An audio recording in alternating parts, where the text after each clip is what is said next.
Coming to you from the city of the weird. Exploring topics from the esoteric and unexplored to dimensions unknown. Shining a light of truth on the darkest corners of our reality. Welcome to the Curious Realm.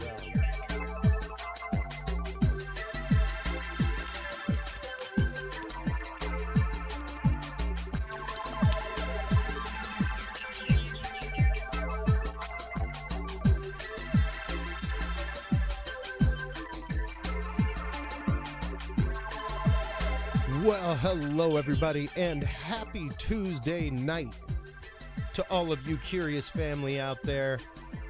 Welcome to all of our Rumble listeners. We just started a few weeks ago going live on Rumble, and that has been fantastic. So thank you to all of our Rumble supporters out there, doing what you guys do, having the conversations that y'all have, opening the minds that y'all are opening. Speaking of opening minds, our conversations tonight are fantastic. In the second part, we will be joined by a good friend of the show, Ken Gerhard. We will be talking about the science of cryptozoology.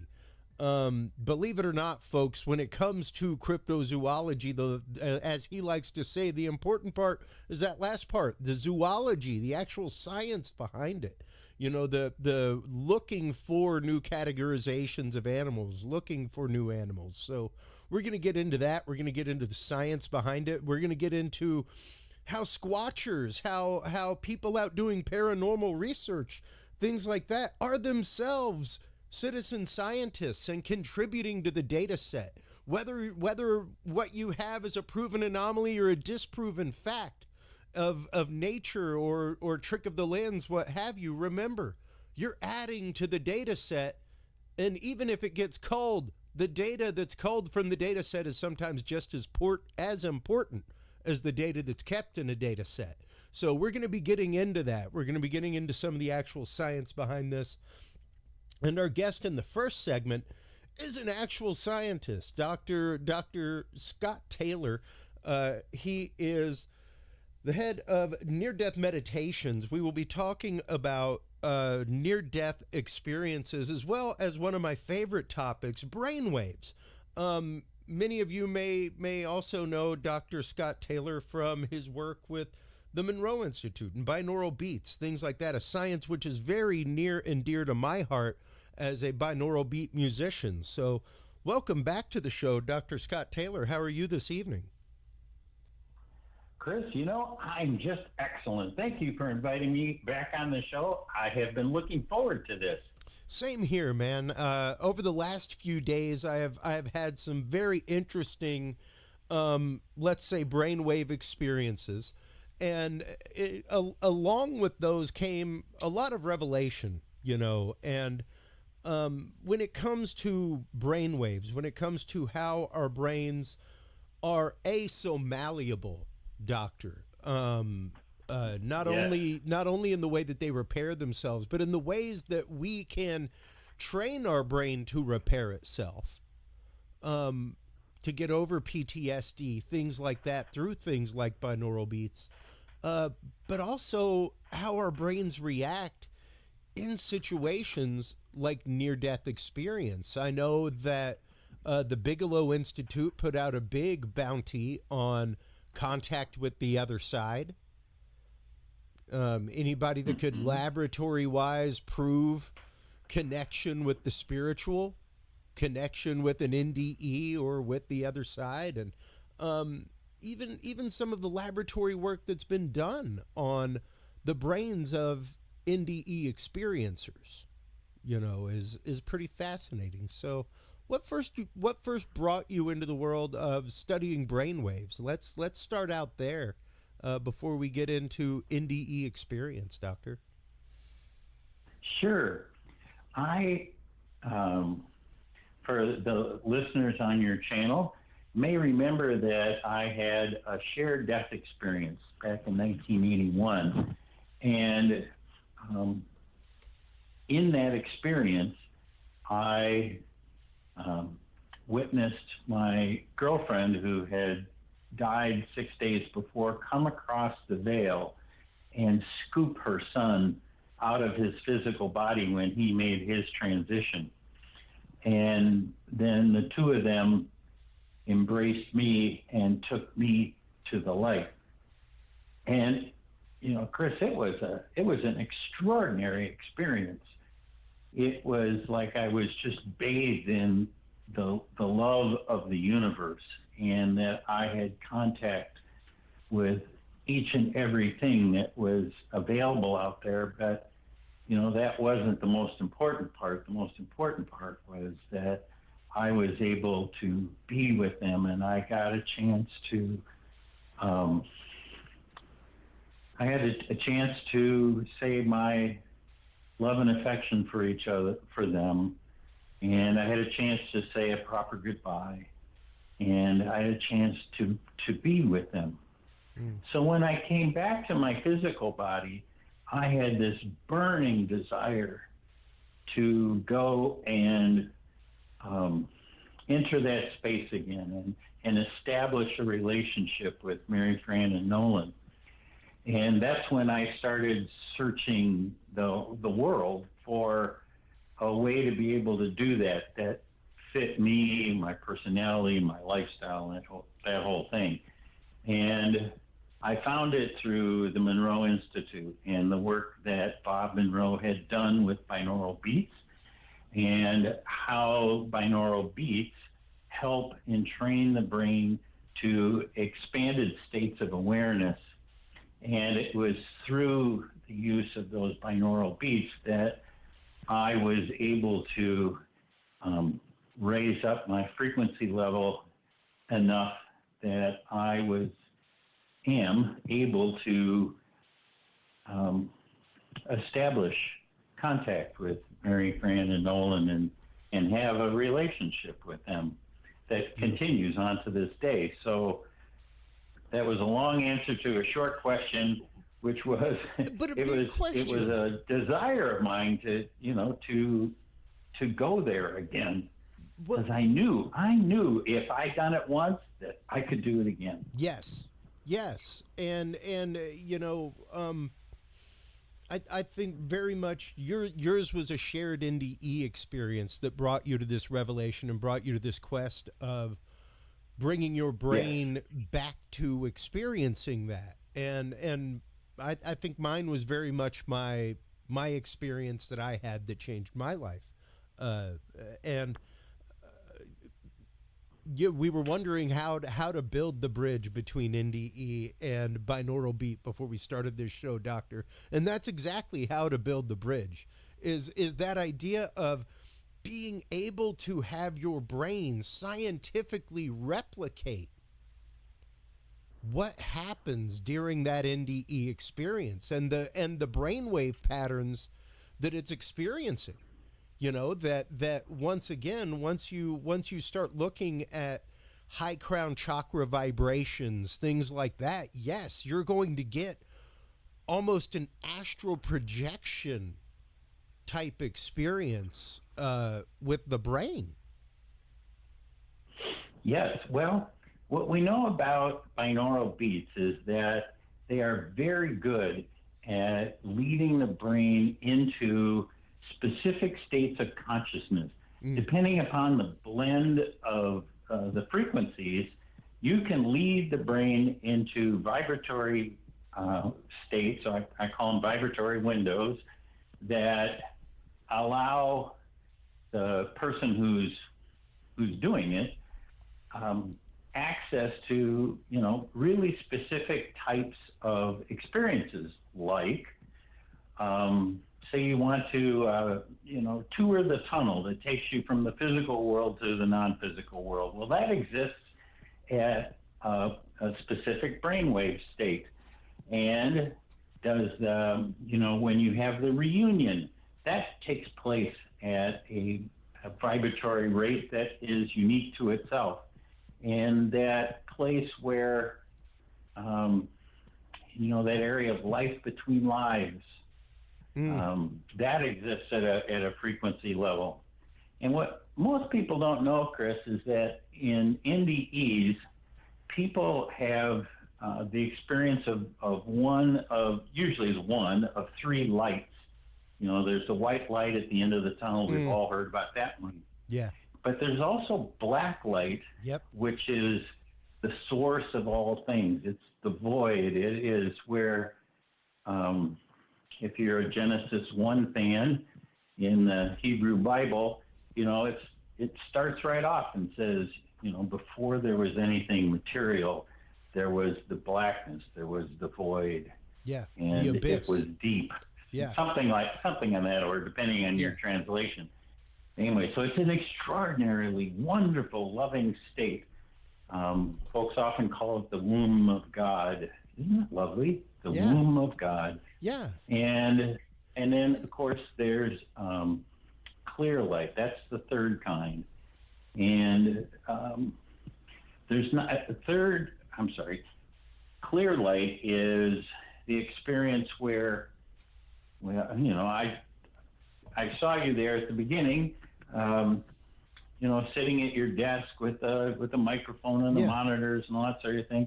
So if you were having a clear light experience right now, what it would be like is that all of a sudden you realize that everything is made up of this light of the universe, and that everything is vibration. And you could feel it, see it, understand it. So they're really different kinds of experiences, and they exist at different frequencies that you can access using binaural beats. That is a beautiful way to explain that, Doctor, because you know, especially when you start talking about the frequency of vibration when it comes to a near-death experience and the type of near-death experience. The fact that though you're within that range of frequencies for that kind of experience, that there are nuances in there.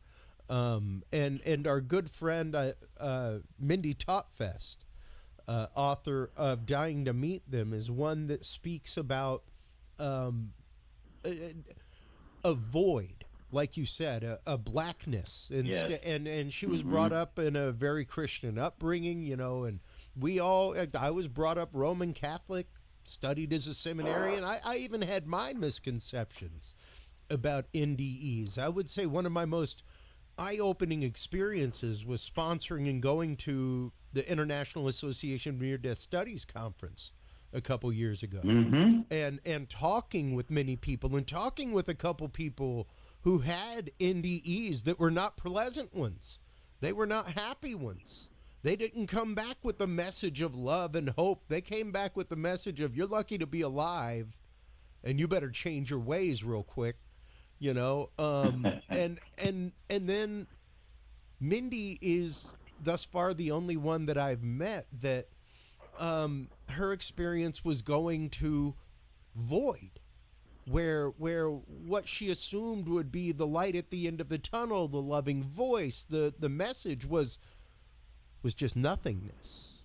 And like you're saying, still a beautiful thing, and she has had a beautiful experience with it in her life, you know, and it has brought her to beautiful understanding. Because yes, I believe very much the same thing. That emptiness is once again that full loss of ego.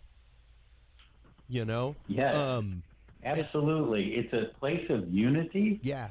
It's a spot where you drop all of your ego, and you just become one with the universe, because there's nothing there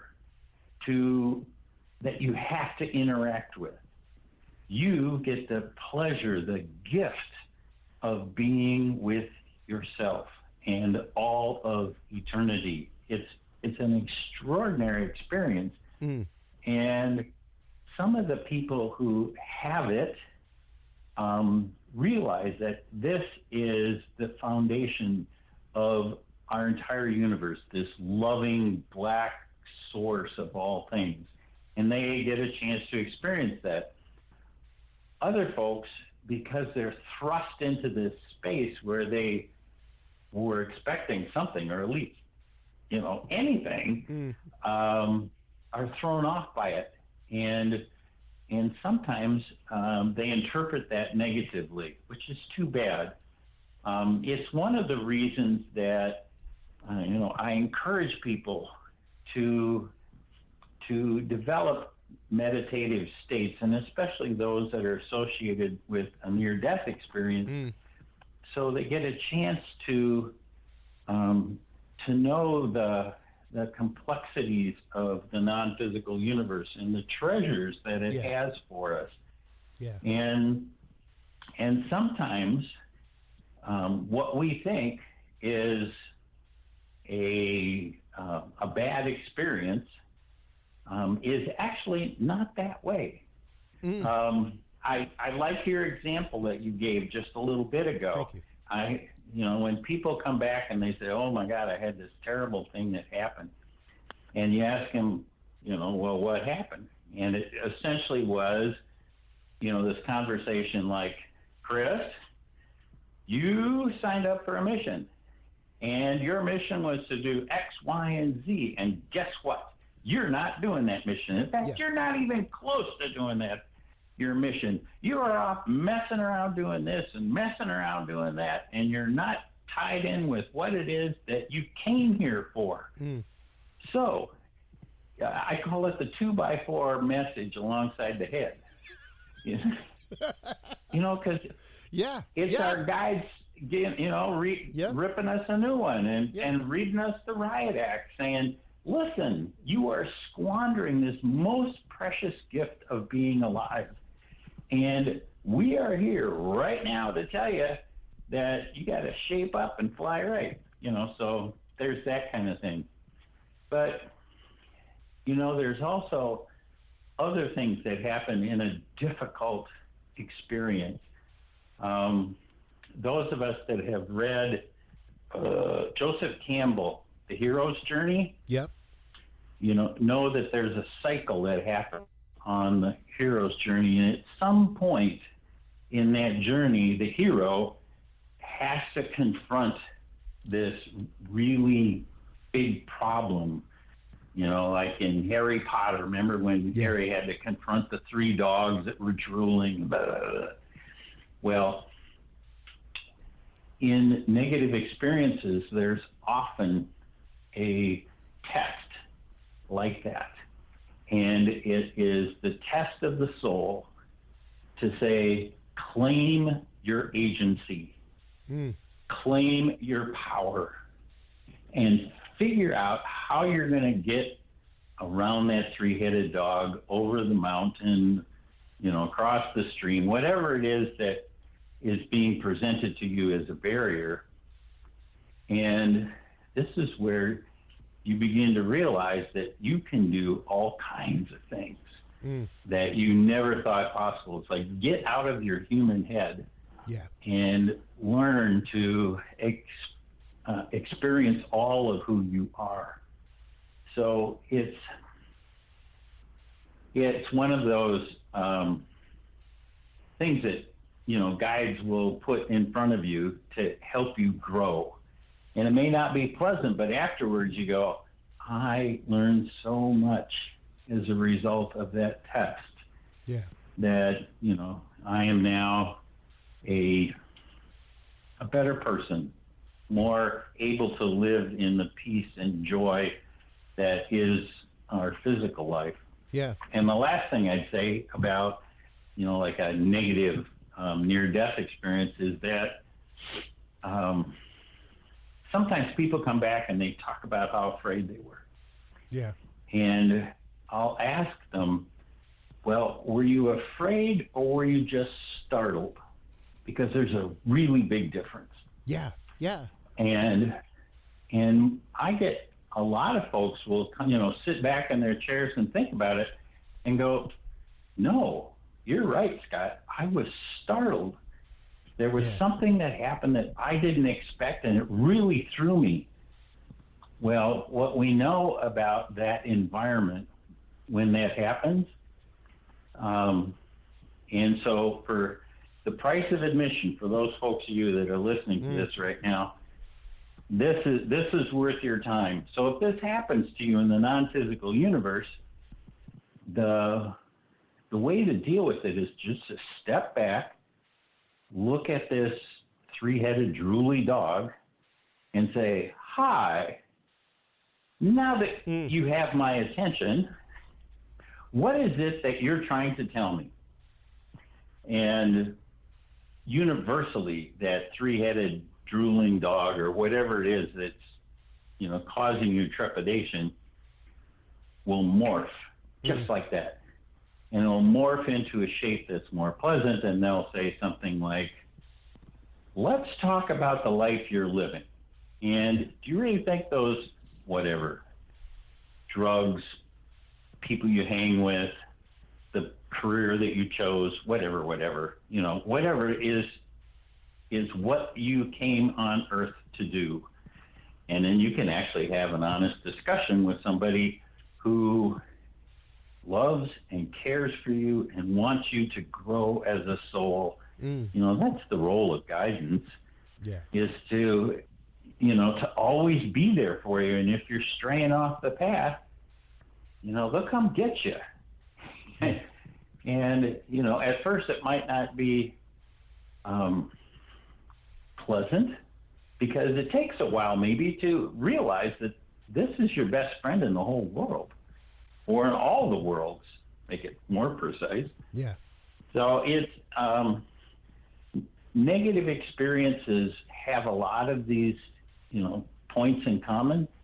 And then every once in a while, somebody will tell me a story, and I just have to look back and go, I don't know why that happened. It doesn't make any sense to me. And I don't have the perspective of, an omnipotent being who's able to see all the parts. Yeah. And, at that point, you got to, just give them a hug and say best wishes, trying to figure that out. Because I don't have an insight on that. It doesn't happen all that often, but every once in a while, I'm bamboozled, and a beautiful human being has an experience that I can't quite figure out what that's about. Nice thing is that, we all get a chance to, when we make our final transition, we can really ask the troops upstairs, what was that all about?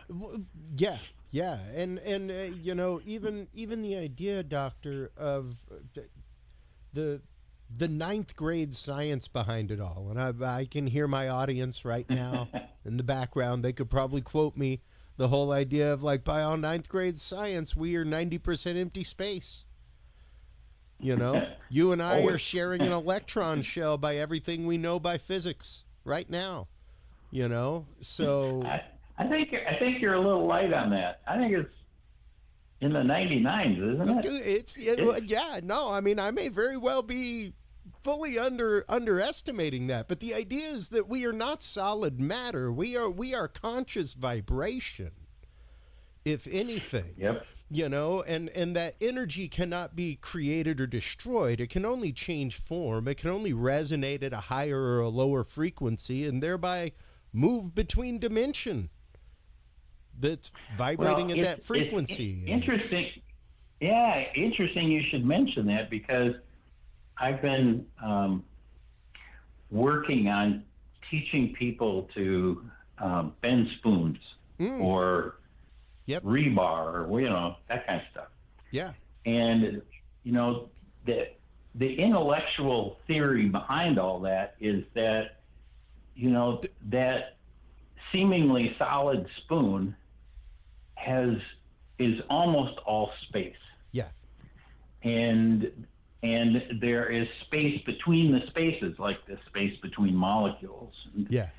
And so what we do as human beings is that we have the ability to affect that space through our vibration and our intention. And it's a very powerful thing to be able to intend to raise our vibration, which is what you do when you want to bend spoons. And so when people think about that and they go, wow, if it's 99% space and what we're doing is raising up the vibratory level, and that means that we are also now 99% in communion with that space. Yeah. And it's, we can ask the spoon, we can intend for the spoon to bend or swirl or whatever we want it to do. I am here to tell you, audience, I have seen this happen before my eyes. I have seen a spoon that I have provided bent in front of me like that, and it will blow your mind, because I mean, of course, the first thing you think is the scene from The Matrix.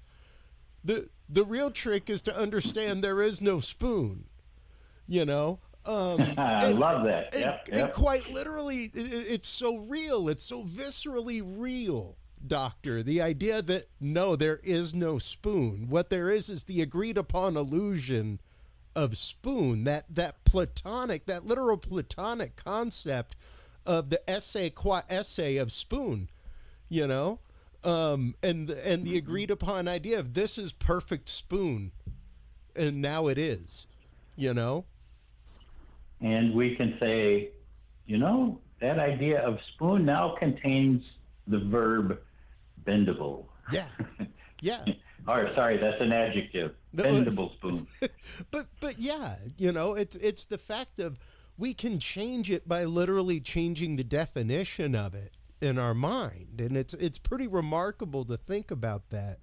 And especially when you start thinking about bringing your brain to that pattern, bringing your brain to that point of vibration through things like tuning methods with binaural beats and stuff like that. Once again, where you can use the biology of your brain to your advantage in this way. And kind of the way I explain it to people whenever I'm working my booth is, yes, frequency therapy is amazing. It's fantastic. It's like going to the spa to have a singing bowl, and that's absolutely radiating through you and giving you benefit, and your brain will entrain with that, fall out, come back in, fall out. The difference between that and binaural beats is the singing bowl is like going to the spa. Binaural beats is like going to the gym.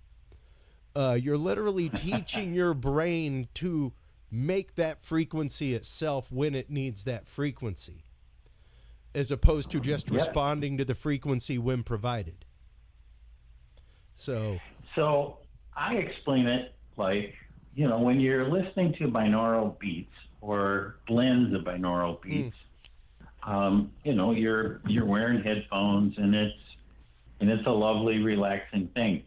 Well, after you've done it 5-6 times, that is the wonderful thing about our brain, is that it remembers. So you don't need the binaural beats. Yeah. After a while, you just, toss the headphones and you go, I remember what it felt like to be at this state where I'm entering the black light. Yeah. And you can just remember it, and your brain adopts that frequency. Poof, you're there. Yeah. It's really quick, and it means that you're not dependent upon any technology, any CD. Oops, sorry, that just got my age there. That's okay. Does anybody use CDs anymore? I'm sitting right next to a reel-to-reel tape machine, Doc. Don't worry about it. But it's the truth. We don't have to have this technology, because our brains are so good at remembering and adopting the frequency level that helps us to enter into these various expanded states of awareness. And then beyond that, it also has the ability to alter that based on our intentions. So if we're entering into a brainwave state where we, meet our guides or go down the tunnel, those are really close to each other. Yeah. You can say, what I'd really like to do is enter that white light at the end of the tunnel. And your brain will go, okay, I remember that. That takes place in the white light. And there's a frequency associated with that. So and it just finds the right frequency to allow you to have the experience that you desire. It's, that's the part I just marvel at, the construction of this physical body that we have. And like, who's thought of all this stuff? Yeah. So I'm, hats off to the architect.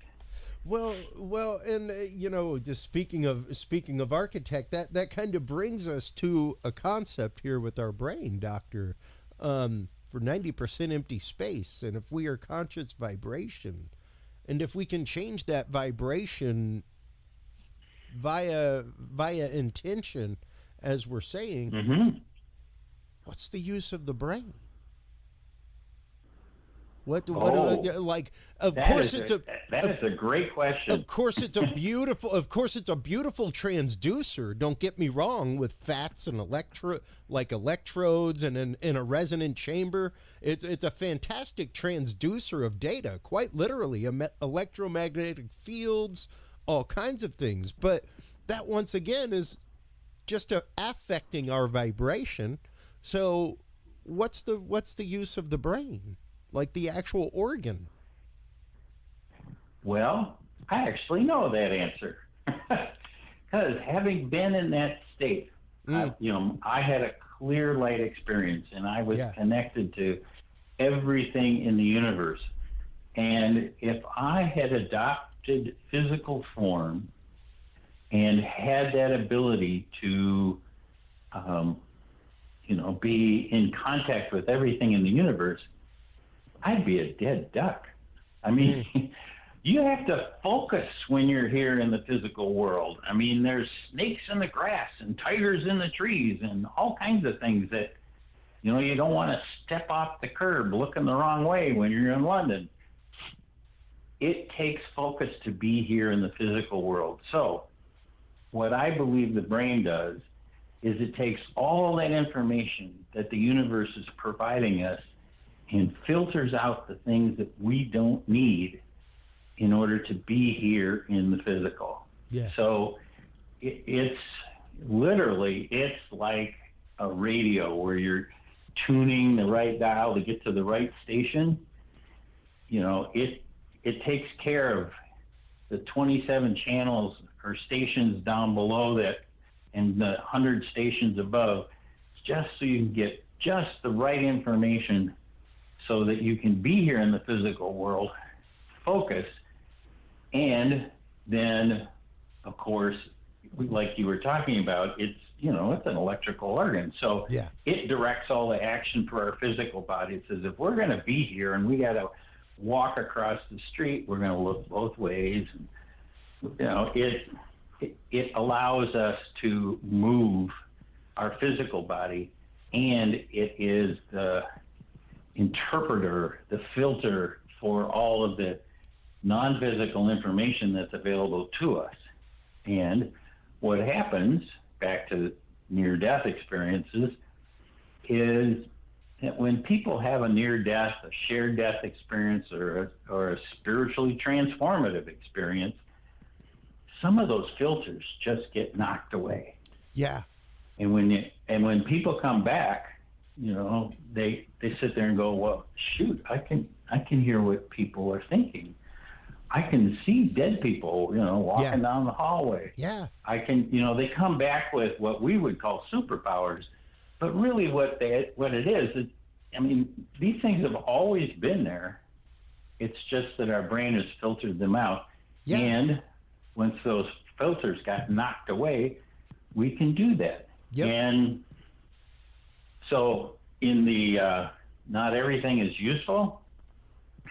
Yeah. So when I came back, Chris, from my experience, one of the things that happened to me was that I can drive down the street. To this day, you're driving down the street, and the street lights will go out right in front of my car, and then they'll turn back on again as I, pass by them. Wow. As far as I can tell, that is absolutely no good to anybody. Yeah. Yeah. But I can do it. Might bring some people to another near-death experience, you know. Maybe. But you know, that brings up a topic that we bring up regularly on this show, especially with experiencers of third and fourth degree close encounters of the third and fourth kind, very close encounters of craft, being aboard craft, people who have had experiences like possession happen in their life, people who have had things like NDEs happen in their life, where literally they have crossed a barrier and come back. And once again, like you're saying, the vibrational rate changes. And I consider it kind of like an analog wind-up watch being around a magnet. You know, that watch will forever be magnetically sensitive. Yeah. From that point forward, it's altered in that way, and it tells time in a different way than every other watch around it. Yep.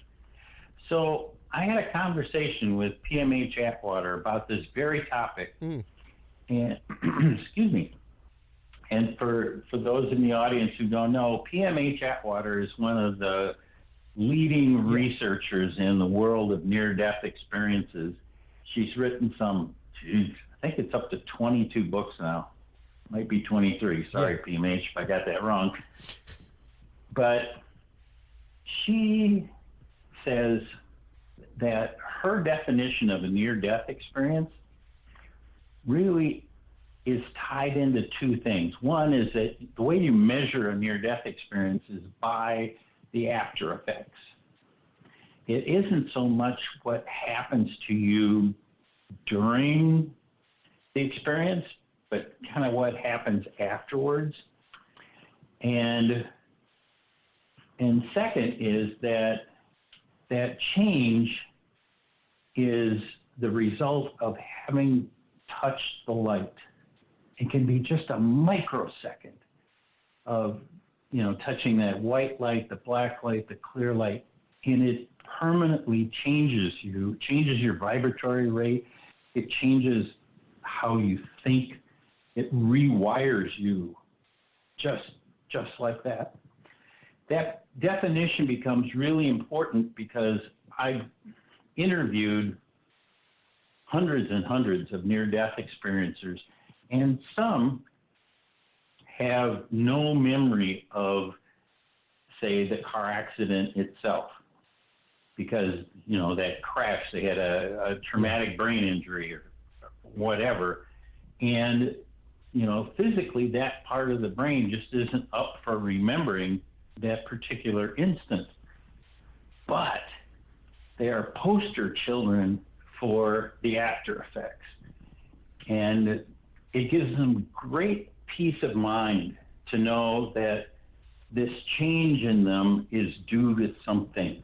They can put their finger on and go, oh, I had a near-death experience. That means that all these after effects, they fit into some sort of a pattern. And I have a tribe of people who will understand me, who can relate to me and help me through some of this strangeness that's now happening around me. You mentioned it before, Chris, the International Association for Near-Death Studies. Yeah.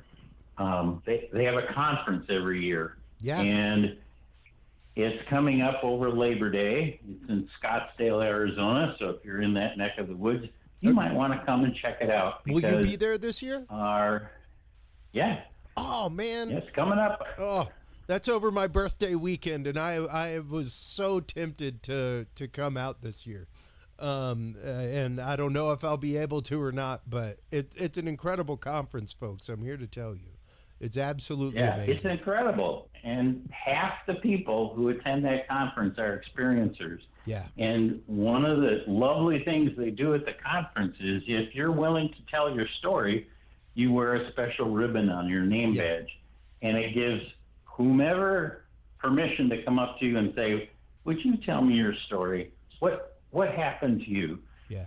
And so as you're going through the conference, you see, pairs and threes, just littered all over. People are telling stories about their experience to another complete stranger. Yeah. And you get to attend all these wonderful presentations and workshops. And just so you know, folks, like if you go to curiousrealm.com/events, down toward the bottom, you can see all of our interviews from the IANS conference a couple years ago. And I will tell you right now, I'm not going to say I'm psychic in any way, shape, or form. I've definitely done my fair share of dream work, things like that. I will definitely say I am vibrationally sensitive. As far as like walking in somewhere, knowing something is amiss, that kind of stuff. I was literally put down at that conference, like physically affected by the amount of energy in those rooms. Like I was sick for a day and a half. It is some intense energy being around these survivors, being around these people that have come back from this experience. It was, and I mean, I've been to psychic conventions. I go to MUFON every year. I go to paranormal cons. I've been on paranormal hunts. All kinds of things, Doctor. I do not think I have felt that kind of vibration in a room with that kind of intensity, and I don't know how long. Isn't that a remarkable thing? Yeah, it's beautiful. Remarkable. It's beautiful. And once again, the stories that were shared, the stories that we got from people were absolutely amazing. And yeah, it's great to be somewhere where there is so much love and understanding and acceptance of something that is so entirely a life-changing moment. And like you said, one that, I mean, it's not like you're ever expecting it to happen to you. You are startled into that experience, Yep. I often talk about, people will ask me, it's like, well, how can you, enter, what are the benefits of doing meditation as opposed to like having a near-death experience? Well, first off, with a near-death experience, your physical body undergoes such trauma that it dies. And it takes the magic of the EMTs, to bring you back. So I highly do not recommend that path of action. Yeah.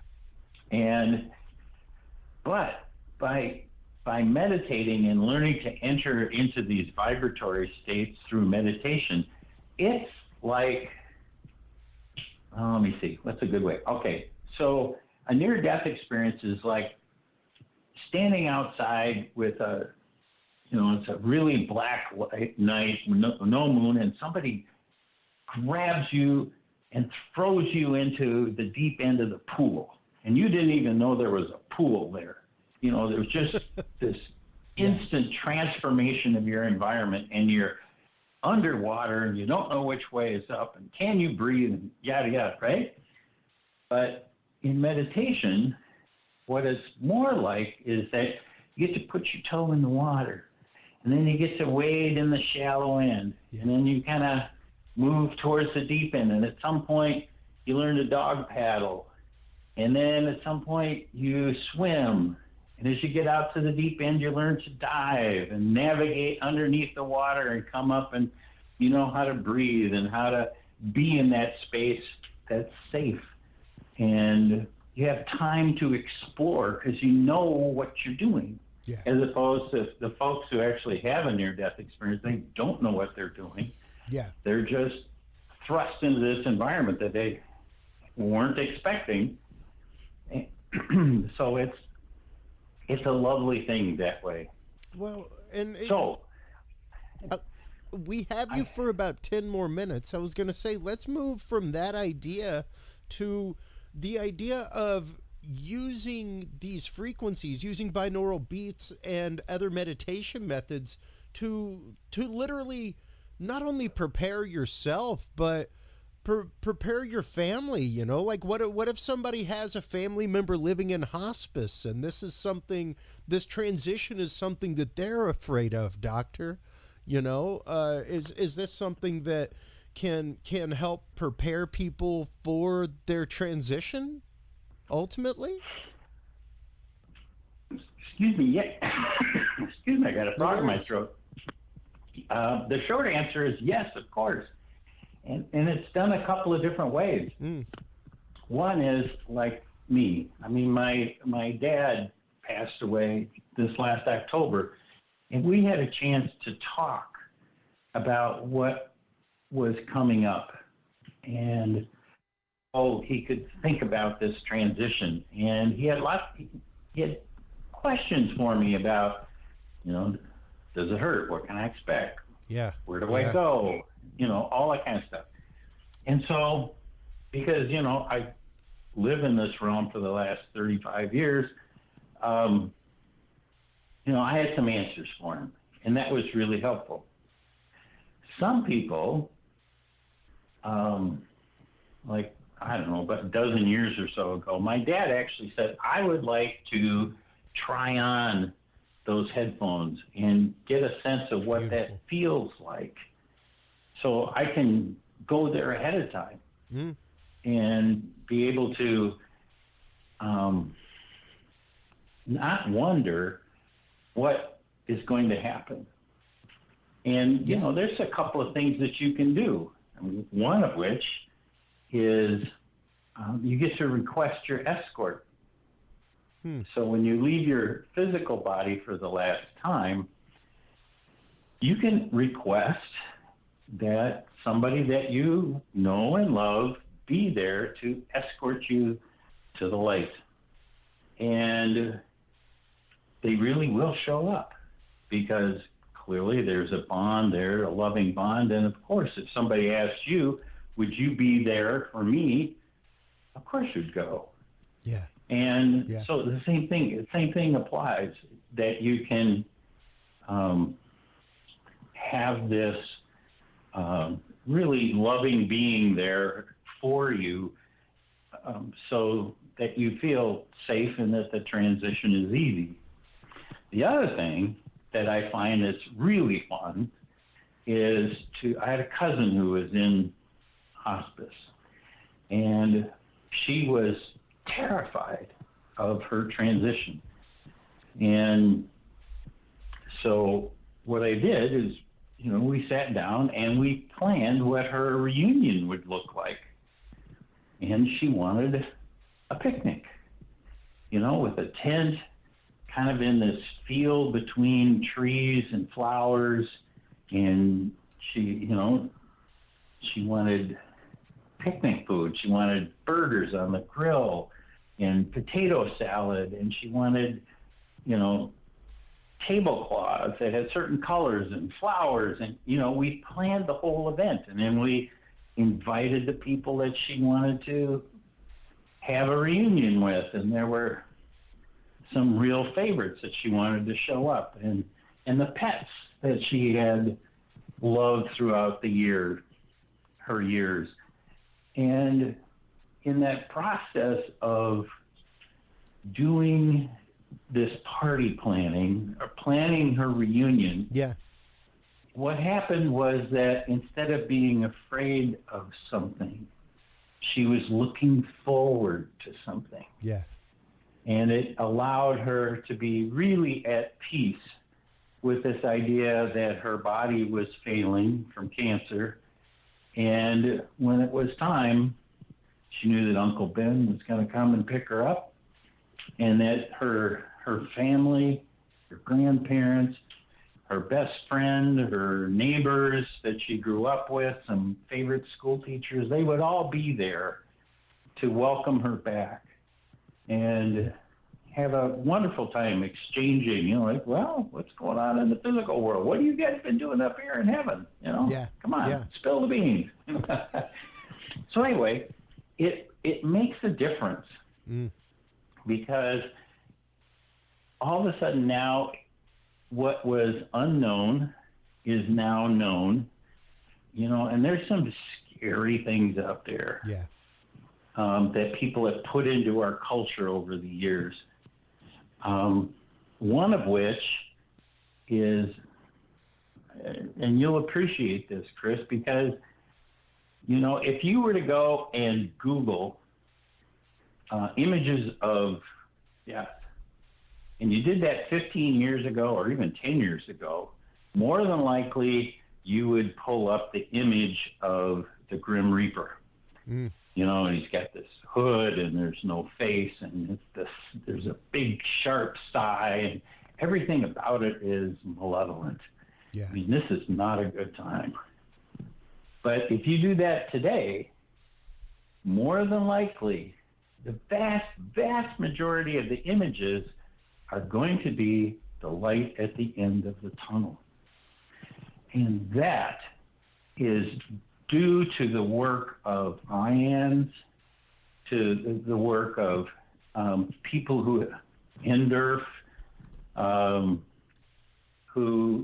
University of Virginia, who've done substantial work on what is near-death experiences about, what are shared death experiences about. Yeah. And once we've known, it has changed our culture. I mean, let's face it, Chris, even Harry Potter had a near-death experience in the last film.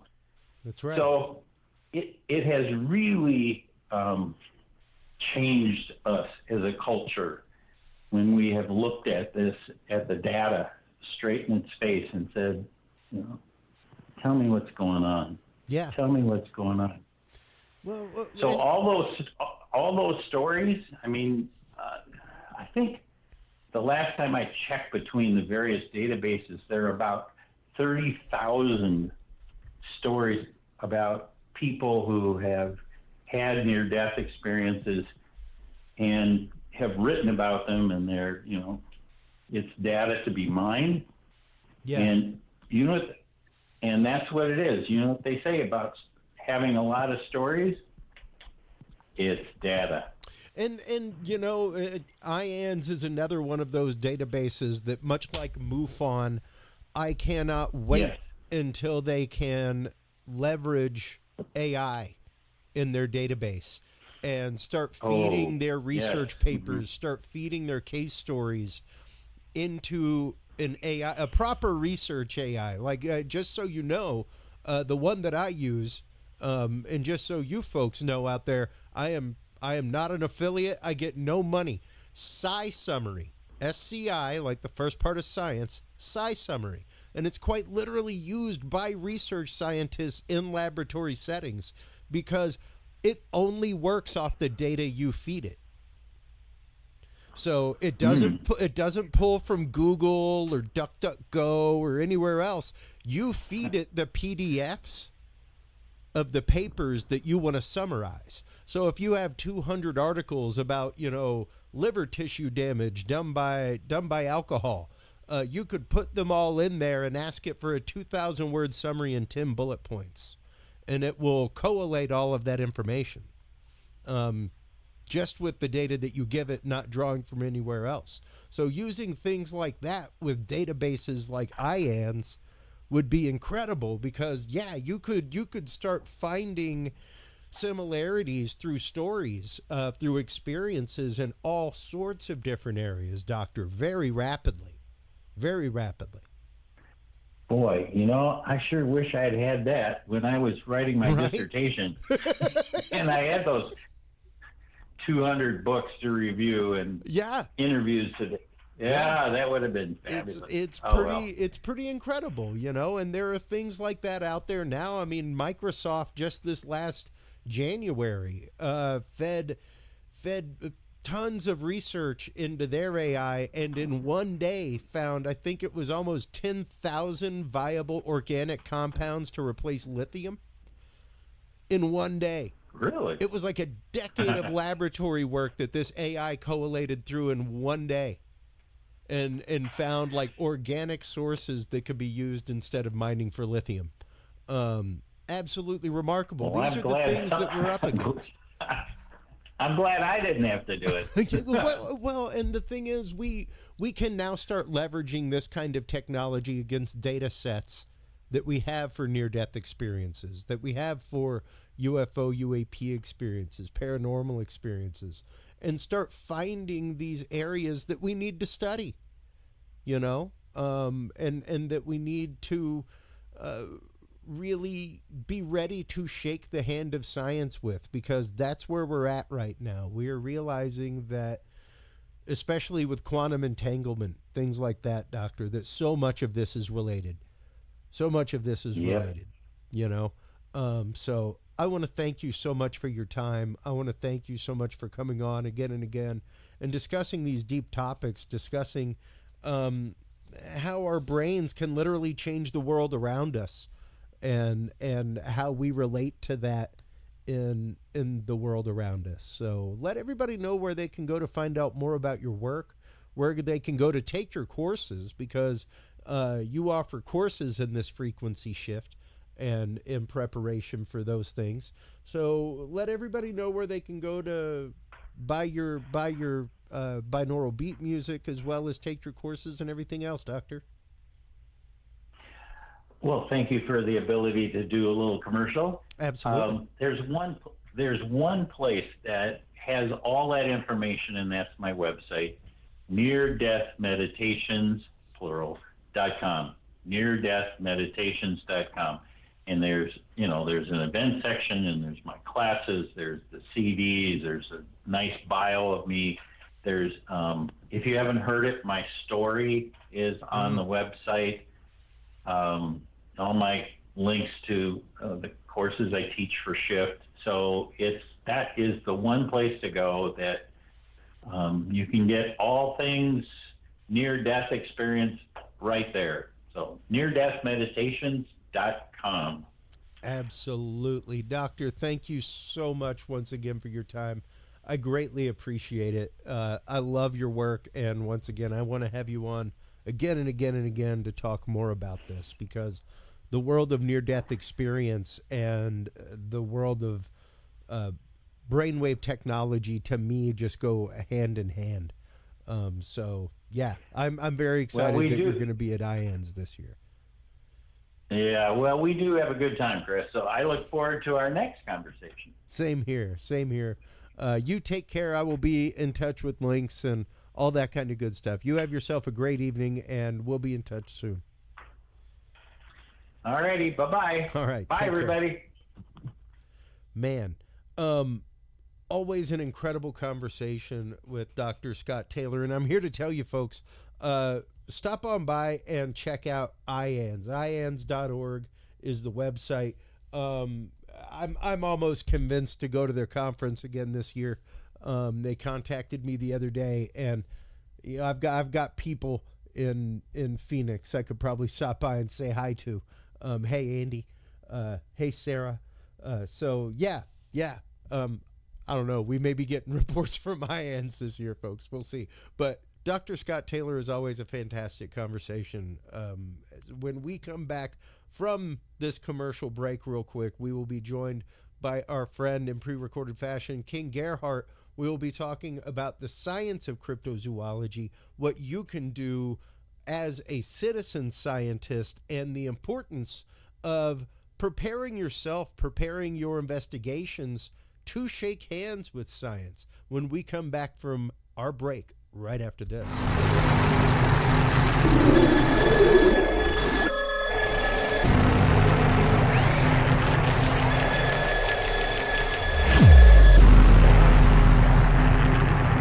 The key to good science is good research. At the heart of good research is a good data set. With the field observation and encounter log from Curious Research, you can easily keep track of your investigative information all in one place, making it easier to review cases and readily see comparisons and contrasts between them. Whether out in the woods squatching, in a back room gathering EVPs, or using high-tech gear to track UFO, UAP activity, this easy-to-carry, pocket-sized scientific data log is the perfect companion for any field researcher. You can find your copy of the Curious Research Field Observation and Encounter Log at Amazon.com, or visit the official Curious Realm store at curiousrealm.com/store to reserve your copy for yourself, your family, or a mind that you want to open. That website again is curiousrealm.com/store.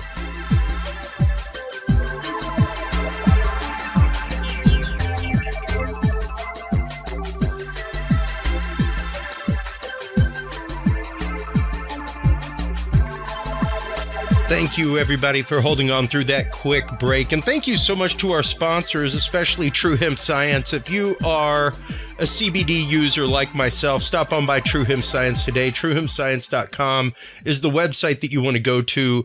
Curious7 is the code that you want to use to save 7% off your entire cart of $50 or more and get 2 50-milligram edibles on the way out the door. I'm here to tell you I've tried CBD all over the country, from dispensaries all over the country. I have yet to find any product that compares to that of Christopher Lynch and True Hemp Science. Stop on by and check them out today. TrueHempScience.com, once again, is that website. Curious7 is the code that you want to use. Our guest in this segment is the amazing Ken Gerhard. He is the author of The Essential Guide to the Loch Ness Monster, as well as author of numerous books in the world of cryptozoology, cryptids.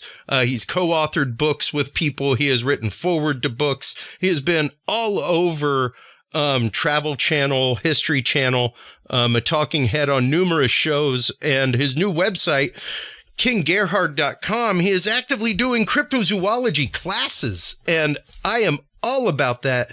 That's what we're here to talk about tonight, is the science of cryptozoology. Welcome back, Ken Gerhard. How are you doing, my friend? Hey, Christopher. Thank you so much for having me on once again. It's always good to see you, my brother. Hey, absolutely. Same here, man. And, you know, I have been very excited to see you literally selling out your cryptozoology courses that you have put online. You've been doing for the last few months. We had you on just before they started to kind of promote them a little bit. But it's been great to see the response of people wanting to come and actively learn what the science of cryptozoology is, and learning to understand that it's a science. It's not just like a para study that's out there. You know, and I'm involved in a lot of para studies, believe me. But the science of cryptozoology is fascinating. Let's start cracking that nut open a little bit, Ken. Yeah, thanks, man. Been real excited about the response. It's been going on for about 6 months now. We just started our 4th session, and you know, lots of students that.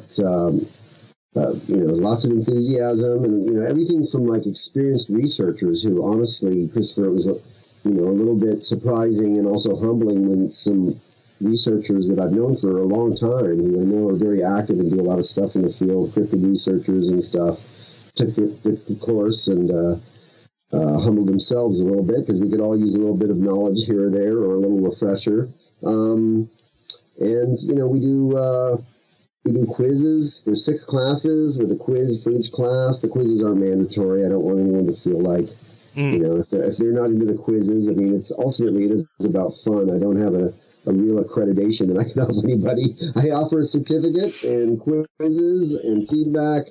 We do little Q&As at the end of the class, and have had some really interesting questions and discussions come up.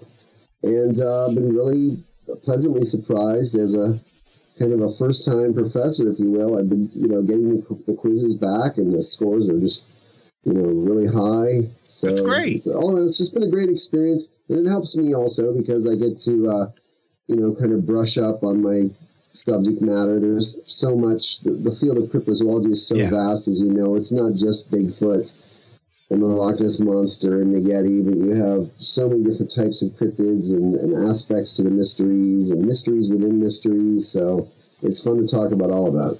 Yeah, precisely. And specifically the science behind it, because once again, I think people forget exactly how open the door of science is and should be. You know, the fact that it starts with observation. So if you have seen something out in the woods, if you have had an encounter, like, science has started at that point, you know, even if it's an observation of something strange, something you can't explain, the scientific process has still begun right there. Oh yeah, no, I thanks for kind of underscoring that, because that is a major theme. For example, the first class in my course is Cryptozoology 101, which is a very foundational class. And I always kind of start by reminding everyone that the important word within cryptozoology is zoology. The discipline was designed and intended to follow the same methodologies as traditional science in terms of being evidence-based, and with different types of evidence. Maybe a little bit more multidisciplinary, because you have to know a little bit of folklore and zoology and paleontology and anthropology, and all those things kind of meld together. Sure. But the first class, we do cover a lot of, there's like a crash course in biology, zoology, taxonomic nomenclature, and then you get into paleontology and geologic timelines and cladograms, and then then we apply it, and actually apply it to like new animal discoveries of the past century, who I refer to as the darlings of cryptozoology. Animals like the coelacanth fish and the okapi and the Komodo dragon and megamouth shark, and all of these fabulous discoveries over the past century have really kind of reinforced, at least to the scientific world, that hey, every once in a while there is a large and surprising new species that can step out of the mist and into scientific reality, if you will. So yeah. Science is fun. Well, and I think even all of last week, I heard the claim from somebody: if it was out there, we'd have found it by now. And I have to remind people whenever that comes up, Ken, that we discover tens of thousands of species a year. Like even during the pandemic, during a full global lockdown, there were like 7,500 species discovered. Now, granted, that's insectoid and reptilian and subspecies of things that have now been classified after, people have gone through and looked at photographs and other genetic work and things like that, to properly categorize them. But at the same token, the fact that even during a lockdown, we had that many species that were added to the catalog. It's interesting to think about that. The idea that we are constantly discovering new animals. A 2011, to your point, Christopher, a 2011 study, I think it was a joint study between two universities. One is the University of Hawaii, and I think one in Canada, but using different scientific models and projections and drawing from a number of different sources, two scientists calculated that there's probably something like 85% of the Earth species have yet to have been discovered. I think the official count right now is somewhere in the neighborhood of 1.8, 1.9 million species, but they estimate there could be as many as 8.9 on the planet. So that's kind of an eye-opener when you think about it in those terms. Now, you're right. Most of those are going to be like things in the ocean, mollusks and crustaceans and microbacteria and insects and things. But every once in a while, every few years, it seems like there's something that scientists find that's maybe a little bit surprising in terms of, whether it's a Lazarus taxon and they thought it went extinct in the 70s, or, something that lives. There's certainly, other than the ocean, there's some really biodiverse and very productive areas of the planet that have produced the most recent animal discoveries, like Southeast Asia and Indonesia, the Philippines and New Guinea, places like that. And then South America, obviously the Congo, South America, the Amazon, Africa, the Congo, and those areas are all, sadly there is deforestation going on in some of those places and habitat loss. That is a big deal, but still, some of those areas are fairly inaccessible by humans for a number of reasons, and it's all about the spirit of discovery. Exploration and discovery. Well, and even things like the article that I just had up that was out of BBC Wildlife, the Bornean clouded leopard was just filmed for the first time ever. This is an animal that they've known to exist. There have been rare photographs here and there, but for the first time ever, caught on a trail cam. Neophilus diardi borneensis, I think. No, Yeah. I love my clouded leopards. But yeah, it is a prime example of something that has just gotten that kind of evidence, you know, and that I think is brings us to a topic that is hot, especially in the world of cryptozoology, Ken, and that is evidence. What can we look for in the world of cryptozoology? Because of course, the first thing that we start with is observation, you know, even if somebody has a picture, things like that. But we've had the conversation before, privately and on the show. I don't think a picture or a video is going to be what hands down does it. I mean, we've had pretty good footage of Patty for a long time from the Patterson-Gimlin film, and that's been raked over the coals and looked at by physiologists and pretty well authenticated. But is that the proof and evidence that science needs? Yeah, I mean, obviously the photographic evidence, alleged photographic evidence of cryptids and unknown animals is becoming more and more problematic as AI takes hold and people get more skilled with Photoshop and photo manipulation. And you really just, unfortunately, that you can't believe, well, let's put it this way.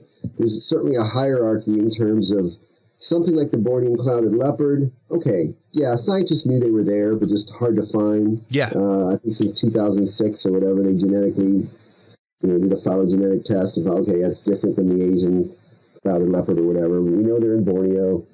But, okay, so, yeah, a photo for something like that is acceptable. But if you raise the bar to something like Bigfoot or any other, like, legendary type of animal or creature, then, yeah, certainly you need more than photographic evidence at this point.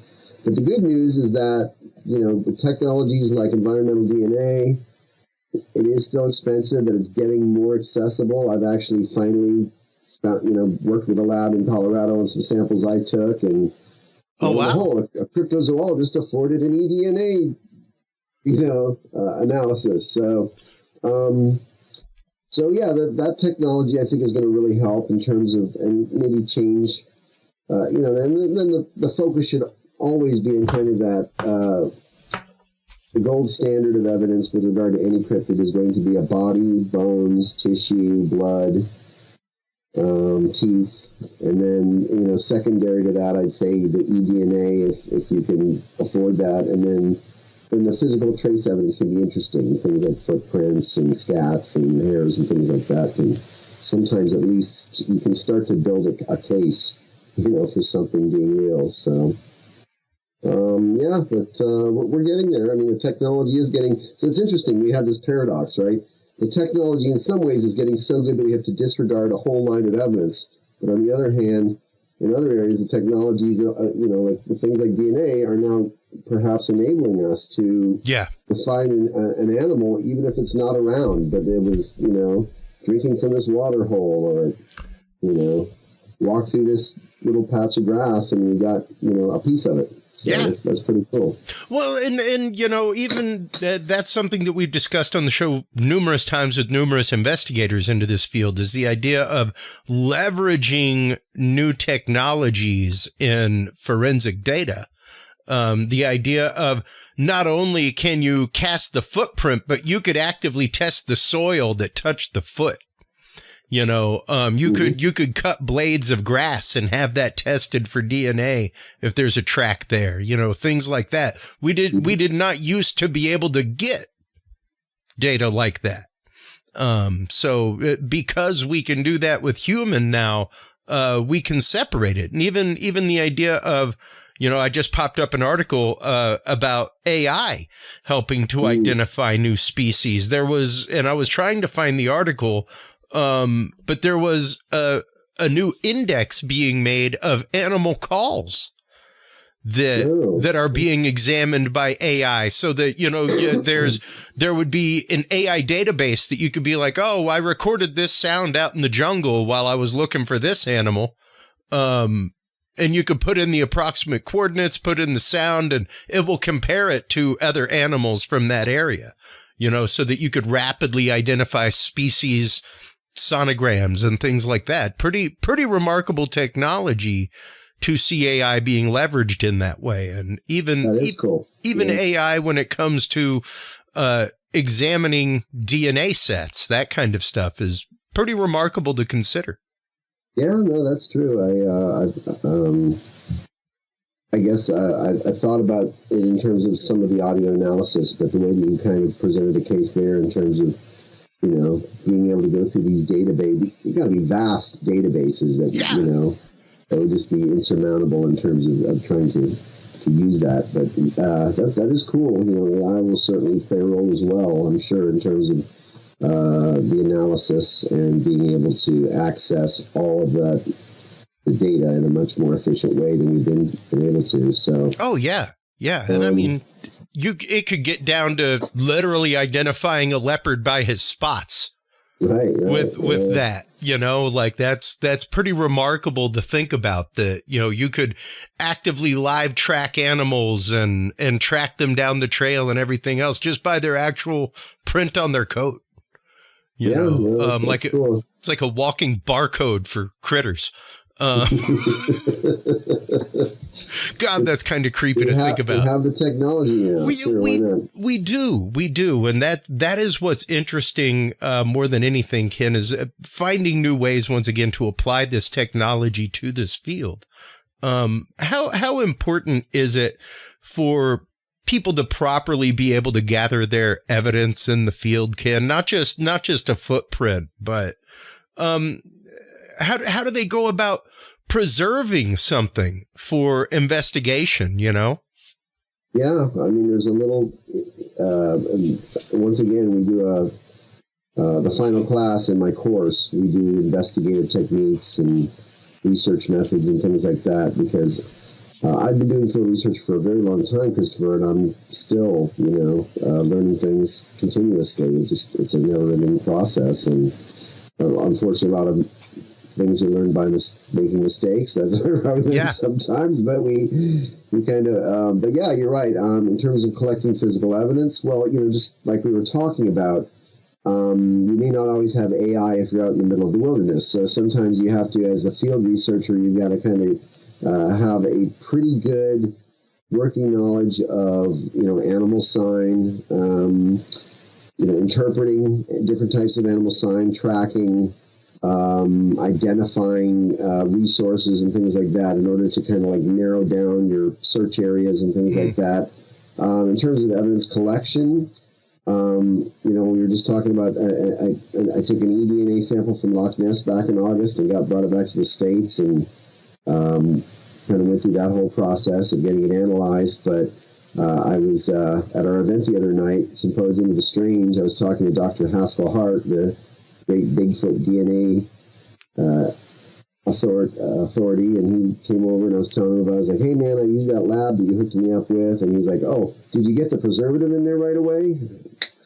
No, I didn't. It's like, okay, well, next time I can have that preservative ready, because that keeps that DNA, a lot longer. And so, just little subtle things like that. Yeah. One simple thing we talk about, and this is, maybe it's not a secret anymore in our field, but don't use plastic baggies. I mean, plastic baggies are horrible for any type of biological material that you're collecting. Cause it to retain moisture and everything degrades much faster. Or you've got, so I mean, a paper envelope, a paper bag, something like that is all you need for hair, scat, little traces of tissue or whatever you find. If you're just trying to keep it, soluble until you can get it to a lab or someone who can look at it under a microscope, whatever you're doing. So just little tricks like that. Scientific control. And I know since you love to talk about science, that's an aspect of the last class we talked about. We've debunked, colleagues and I have debunked many alleged films of cryptids just by trying to recreate them. And that's called scientific control. And you're like, well, can this be done? Can we make something that big or look that, And obviously it's been done for years. If you look at Tim Dinsdale, the famous Loch Ness researcher who got the footage back in April 23rd, 1960, he filmed this hump swimming across Loch Ness. I gave this guy about a minute of footage on a 16mm Bolex film camera. With he had probably a telephoto lens and stuff, but it was still far away. He knew people were going to question the film right away. So he spent no time whatsoever in hiring on a boat, a 14-foot skiff, and having a guy travel the boat along the exact same trajectory as that object in his film. So that, you had that comparison. Okay. Yeah. You say it's a boat, here's a boat. That's what the boat looks like. Now, the lighting changed a little bit, so there's still skeptics are still going to say, well, this. But anyways, it's just that whole principle of, sometimes in order to discover something, Christopher, you have to disprove something else first. So that's very important in terms of the integrity of the field, to kind of, let's explain away or expose all the hoaxes and kind of explain away all the misidentifications and things like that muddy the waters. That way we can focus on the evidence that nobody can really explain, that has potential. So yeah, and here I'm going to play a video real quick and kind of narrate this for our listeners. Here's a prime example. This is a video that I took. If I were to post this on 90% of groups, what you're looking at is a multicolored orb slowly going from about 11 o'clock on the screen down to about 3 o'clock. Black in the center, flashing, pulsating colors, things like that. And I'll play it again. It's not that long. It's about 13 seconds. If I posted this with zero data behind it, zero data, just took this video in my backyard, that could be interpreted as 101 things, Ken.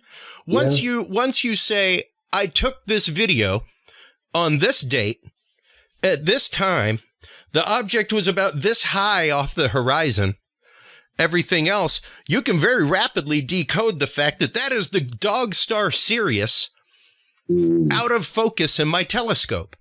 Recorded specifically for this purpose, not to troll people, but to show exactly how easy it is to show something that pops up on groups all the time that is utterly misinterpreted as something totally commonplace that you can replicate. You can make that happen in a heartbeat. I could repeat that process every single night with that. So yeah. Now does that mean that there aren't things out there in the sky?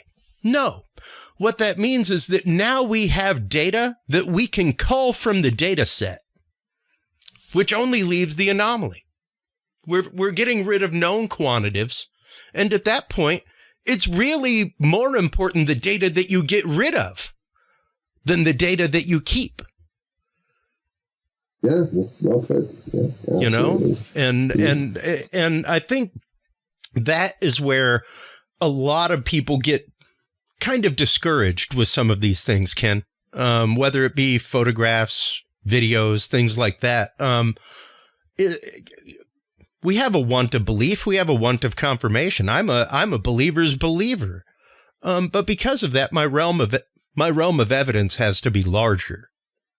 My expectation for it has to be bigger and much less circumstantial.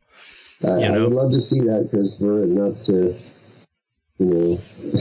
rain on our parade here this evening, but that is the discouraging thing, and I guess it always has been in terms of some of the fields that we're involved with, whether it's UFOs or cryptids or paranormal, is that, all of these concepts are so freaking cool that, of course, we all want our world to be populated by monsters and aliens and weird spirits and things, but and they very well may be, but not everything that we see here in the woods or see in the sky or whatever, we obviously a lot of that can easily be explained, or at least eventually be explained if there's not an immediate. But just the fact that there are some things out there, and you could cherry pick different pieces of evidence from any field. The Patterson-Gimlin film, or I don't know, throw a famous UFO, the TikTok video, or Tic Tac, or whatever they call it. Well, yeah. I mean, some of those, it's like, okay, everyone's looked at it and no one knows. So, and then there are some, like the one, the Go Fast video, which was one of the first 5 released by the government, made it all the way to the NASA panel. And in the first NASA panel, the scientist was literally like, I don't know why this made it this far. All of the information to do the trigonometry on this object is on the screen from the camera recording it. You've got the distance to the object. You've got the speed of the object. You've got the distance to the background. You have the altitude of what's filming it.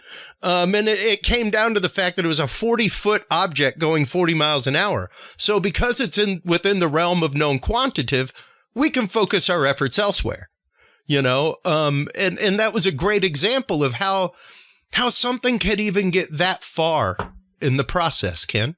Yeah, that does happen, obviously. I guess, as I said, these are emotionally charged endeavors that we're involved with here in terms of this type of evidence or these types of different types of phenomenon. So, there's, it's always going to be, the hardest thing is going to be to remain objective and look at it scientifically. But that's why, Christopher, I guess we're doing this kind of thing, is we like to encourage people to kind of consider that the scientific process can be applied to this type of research. Yeah. And it's, a lot of it is just kind of an attitude in terms of like having things like peer review, just pretty logical things when you're trying to figure out, as you call it, a quantitative, something is, okay, peer review, objectivity, critical thinking, analysis using the right kinds of equipment, if you have access to those types of things. So there's always, where there's a will, there's a way. If you don't have access to a certain type of microscope, then, somebody does, or, there's a way to kind of incorporate all of that. So it's, I don't know. I just have a lot of fun with this stuff, as you do, I'm sure. Well, because the beautiful thing about science, Ken, is that middle part. It's that middle part, the hypothesis, where you, after observation and after researching a topic, you get to hypothesize. And that is where the beauty of science is. That's where the open heart, the open mind is necessary, because you've really got to, be able to court all concepts, until proven otherwise. And that takes an open mind to do that, even as a scientist, to say, okay, maybe there is something unquantifiable here that we can't figure out. And that's where Magellan comes in, I guess there's a horizon line. Let's find out what's beyond it. We need those people. We need people like yourself, like Lyle Blackburns, who are out there exploring this literal divide within a community of science. Yeah, and one of the animal discoveries I talk about in my first class is the Iriomote cat, or Yamaneko, which is a house cat-sized cat, but it's a wild cat or species that wasn't discovered until 1975. It lives on evolved in isolation on this island off the coast of Japan. It's the most primitive cat on the planet in terms of its features, so it's a very ancient type of cat, even though it's small. There's only about 150 of these things left, as far as we know. It wasn't discovered by a scientist, Christopher. It was a layman. Yeah. It was a guy in Japan named Yukio Tagawa, who was an author and wrote books about animals and other topics that he found interesting. And he heard about this legend of this cat on this island, and he went, searched for it in 1975, and he discovered it. So it wasn't a zoologist. It wasn't a field researcher. It was just a guy that had some initiative and was open-minded enough and passionate enough to undertake this and to go, discover this new cat species. So there's a message, there's an opportunity there for laymen and citizen scientists out there to, kind of become involved in these types of pursuits. Yeah, no, I mean, that's what I've been talking on shows more and more about with Curious Research, is the idea of citizen scientists. Most people think that 90% of science is done by people in labs. Once again, it starts with observation. Like the example I typically give is asteroids, comets. Those are typically discovered by people like me who have telescopes and time in their backyard, and they're shooting their favorite object night after night after night after night, and they notice like, hey, this tiny little thing moved between these nights. What's up with that? And then they send it to somebody, and when they have time, they turn their very expensive telescope that's tasked for very specific things to that. And then they tell somebody else, and it goes down the chain, and they repeat it, and they go, wow, this is cool. What would you like to name that, backyard astronomer? And then we get to name things, and it's pretty cool. You know, even Uperlite. We had the guy that discovered Uperlites, right here in America, on the show, and he got to name the mineral. You know, it's pretty cool. The fact that we can participate in science. Yeah, absolutely. I met that gentleman a couple times in Arkansas. Oh, I'll bet. He's an interesting guy. Absolutely. And as you mentioned, I hadn't ever considered that, but yeah, the amount of astronomers out there, layman astronomers or semi-pro or whatever they are, like yourself, that are up there looking. Bird watchers, and you also have these cool new apps like what is the one with eye habitat or something like that, and you can basically get an app now where you can go out and observe wildlife when you're out walking in the woods, and you can immediately upload that data into so thousands of other citizen scientists can look at it and say, oh wow, they've got a yellow black-footed warbler, in Georgia or whatever. So, I mean, you never know where discovery is going to come from, right? I guess that makes it all pretty exciting.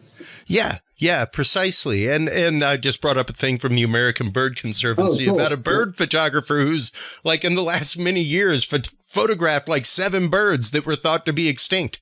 That's cool. Ivory-bill woodpecker is now off the list. Like they've been found to be in breeding population now. So back to endangered off the extinct list, and it's interesting to see that because, science is not static. It's not supposed to stay static, Ken. We're always supposed to be testing and poking and prodding at it,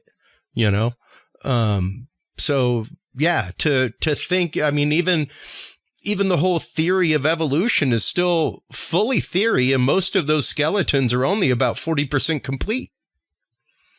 Oh, yeah, that's so true. I mean, there's so many discoveries going on in terms of that, and I just filmed a show where we talked about a certain continent where the ice sheet is receding at a very rapid rate, and that's yielding all kinds of crazy things that have been buried for tens of millions of years, and paleontologists are having a field day because it's like, they used to be looking at like a giant, I don't know how many hundreds of feet thick of ice, and now they're looking at the actual rocks again, and they're saying, wow, we can study this now.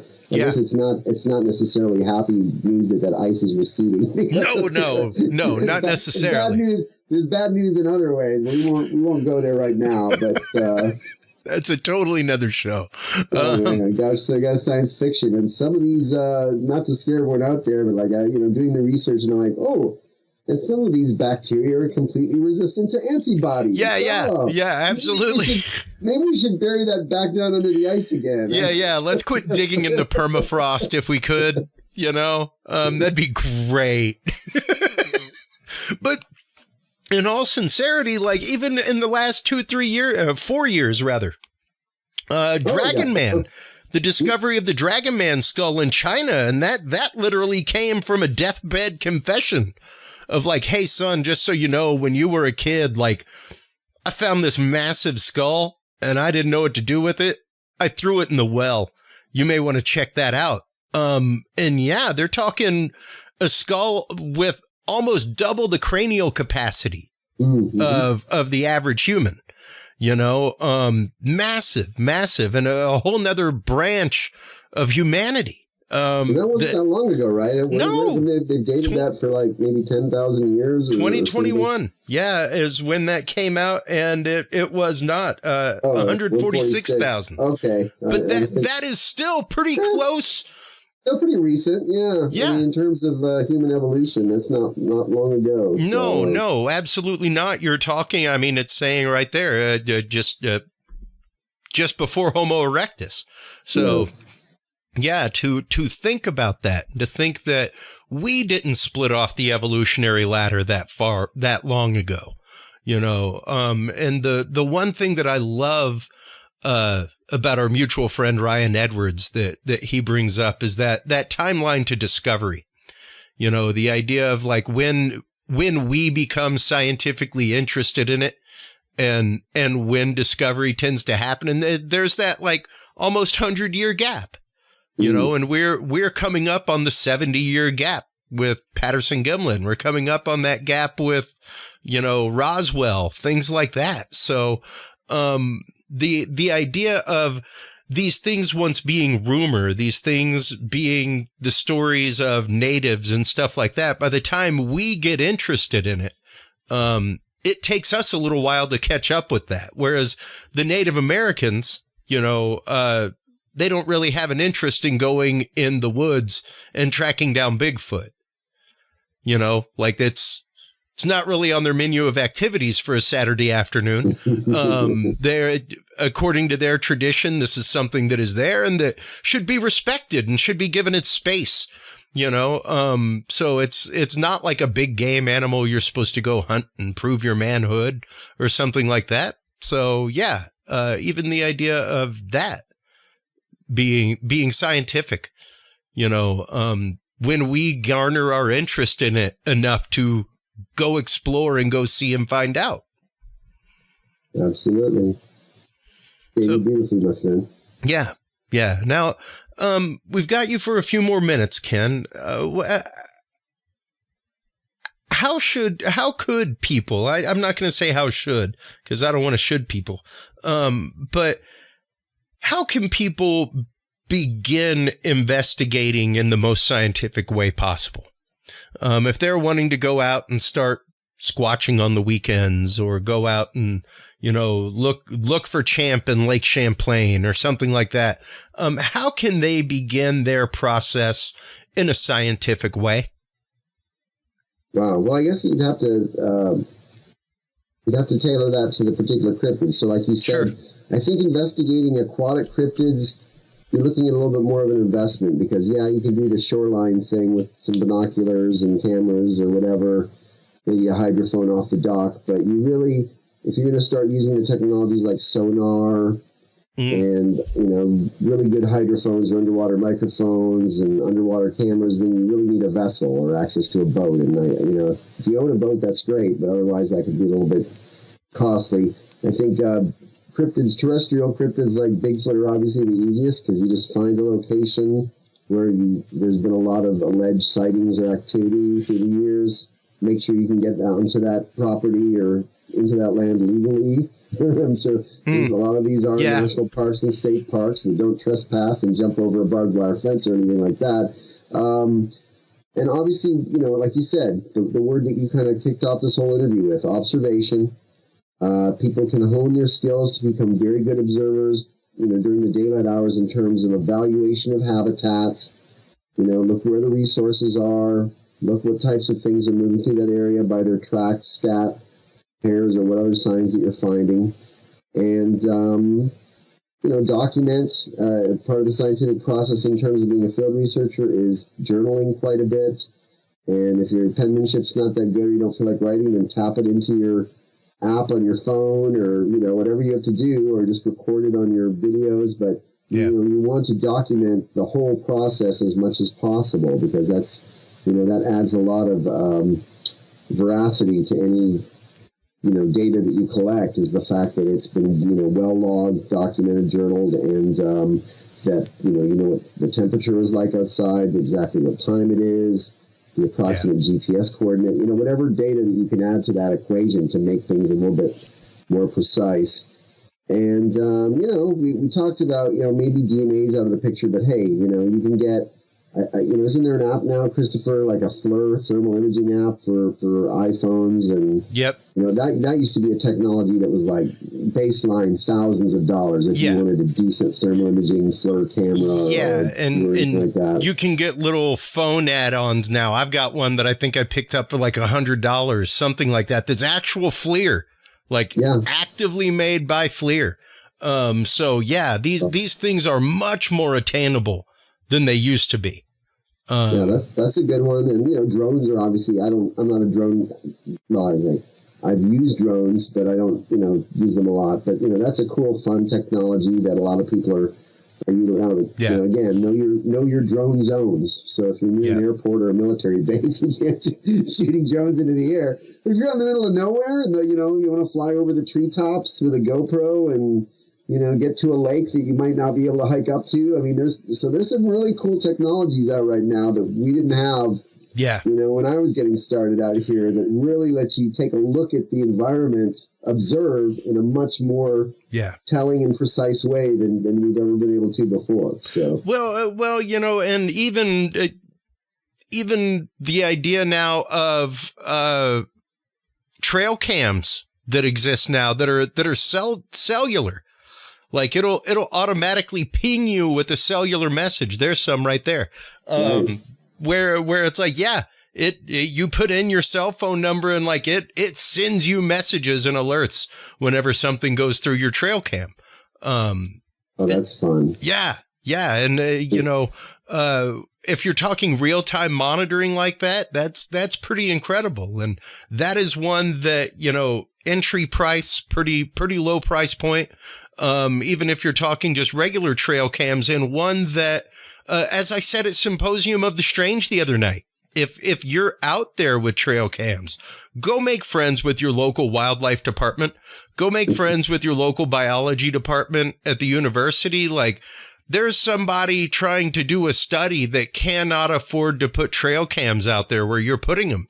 You could literally be shaking hands with science by just providing them data. That they can't get grant money for, and that's how you protect the local wildlife. That's how you protect the habitat of these things. 'Cause otherwise we're going to end up encroaching on their habitat pretty rapidly. No, it's a great idea. So many ways people can, microscope. Yeah. I got one this last Christmas. It's not the greatest, but hey, man.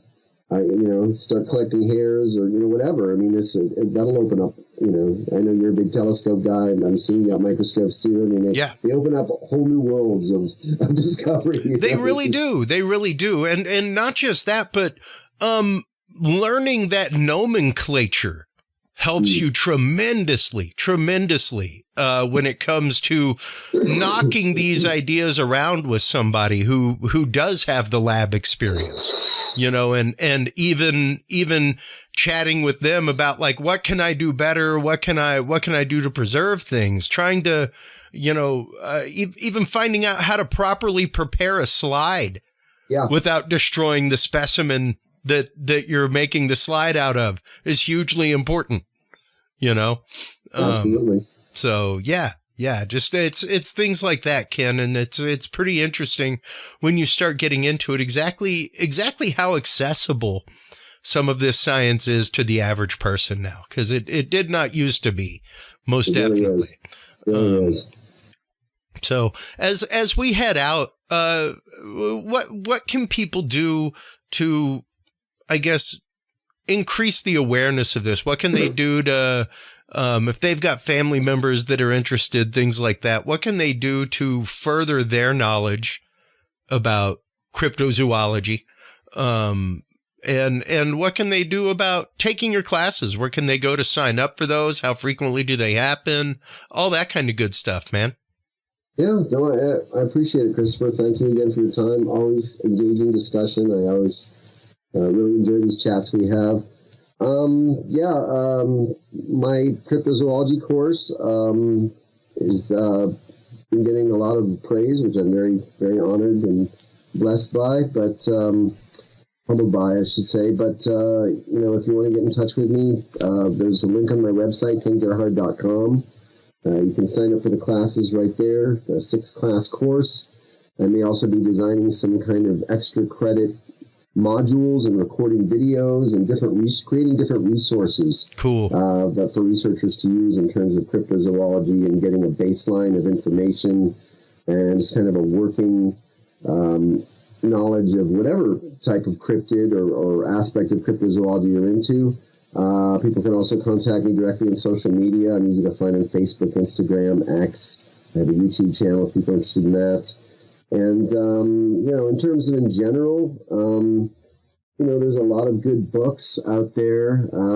Yes, books are still a thing. And if, you can get them as an ebook or an audio book, but if you just want a good old-fashioned book, we do suggest some reading lists in my course. There are certain books that have been written by academics that have, perhaps another level of information or knowledge that is presented in a more scientific way that will kind of help you view the phenomenon from a more scientific perspective.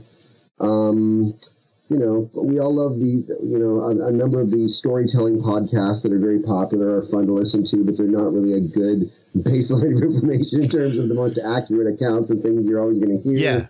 Yeah. Sadly, that's a lot of that is for entertainment only. So I would say, know what books and authors to look for, what researchers out there, and you can kind of find out which researchers have really kind of done the groundbreaking work in terms of really getting out there into the field.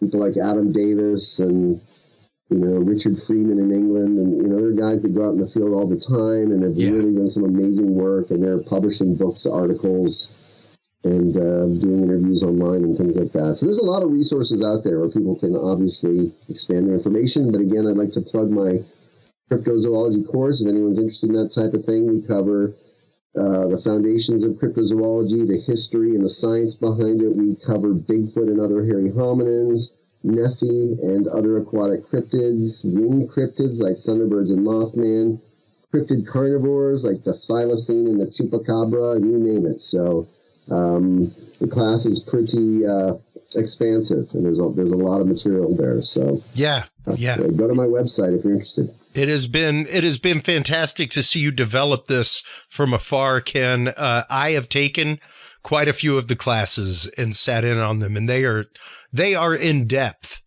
Let's just say, you go into some thick material at times, and really cover this in a really great way.